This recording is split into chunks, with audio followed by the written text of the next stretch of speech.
Hello, St. Amelia artists. Welcome back to part 2 of our Gustav Klimt Tree of Life project. So for this part, you're going to need your tree that we drew last week.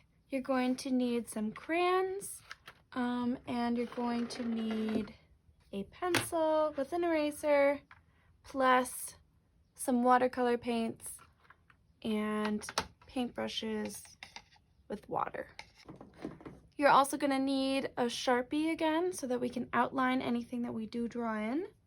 And if you don't have watercolors, then you can just worry about crayons or colored pencils for the next part. Okay, so what I would like to do is I'd like to put the picture of Gustav Klimt's Tree of Life up one more time so we can take a really nice close look at what we see going on here.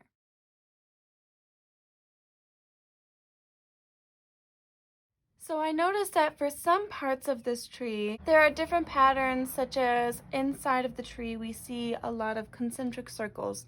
Concentric circles just means there are circles inside of circles inside of circles.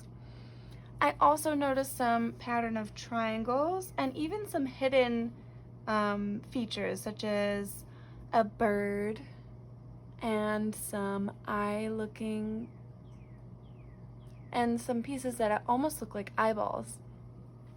So what I would like you to do is think about what kind of shapes can represent different things inside of our picture. So if we had to break grass down into a shape, what kind of shape do you think it would be? For me, I think that I want to do a pattern of triangles down here in my ground area. And you don't have to fill up the whole area with this pattern. A pattern can just be the repetitive shape. I think that's good for me. And inside of my tree, I want to kind of do what Gustav Klimt did. I like how he had the concentric circles. So inside of your tree, you can create different patterns. And concentric doesn't even just have to be 4 circles. We can also do a concentric triangle, so triangles inside of triangles. Or we could do a square, so little square, bigger square outside of that one, and an even bigger one outside of that one. And like I said before, you don't have to fill your entire tree, your entire space of the tree with these patterns. You can do them however you like to. This part you can be creative with. And you could even do an eye shape. An eye shape is just like an almond.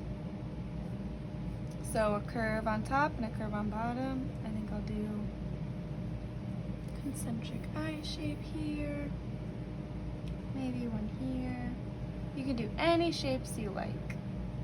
Okay, so I think that looks good to me. And if you wanted to add any sort of detail like a bird or anything like that, feel free to get creative with it. But anything you do draw, I do want to see some pattern, and then we will have to go over that with Sharpie. So go over all the lines that you did with your Sharpie.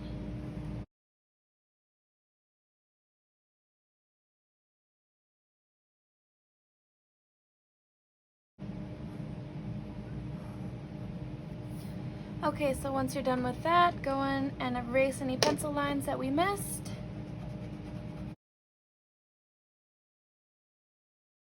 Now I'm going to throw another word at you that you may remember from recent grades, and that word is resist. So I especially want you to use crayons for this part now, because the wax in our crayons that we use to color in any patterns that we just created is going to resist the paint that we're going to do for our tree and for our background. So I'm going to pick a few different colors for my concentric shapes and for my patterns. And even if you're going to leave parts of your shapes white, you should also use a white crayon.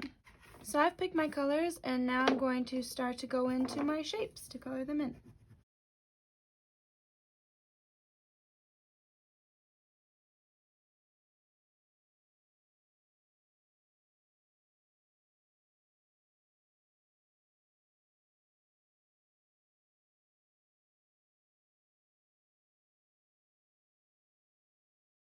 And now last but not least, I'm going to start to paint in my tree. And you can actually, it's okay if you go over those shapes that you colored in with crayon, because like I said, the wax in the crayon resists water. So it'll resist the watercolor. And resist just means to push away.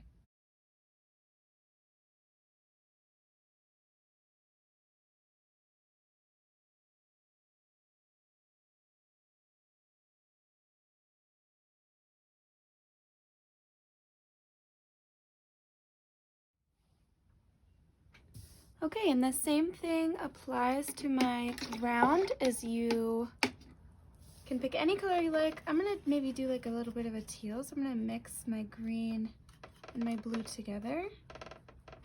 And you can just paint over those patterns that you created because they are also wax.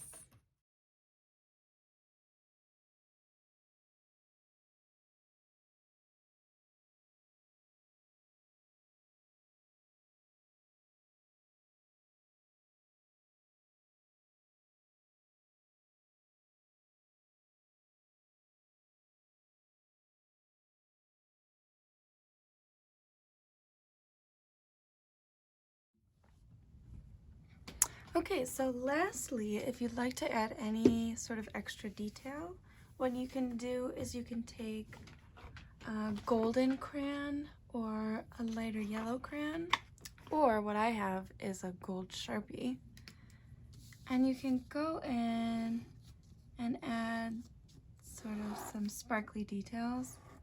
What might also work is if you have some glitter at home, you can glue down in certain spots where you want to add accents. So little sparkly accents, kind of like in the paintings that we see by Gustav Klimt. You can do that. But I'm just going to use my gold Sharpie and just add little lines on my branches, on my trunk. And there you have it. I hope you enjoyed and have a wonderful week, and I will see you next time. Bye!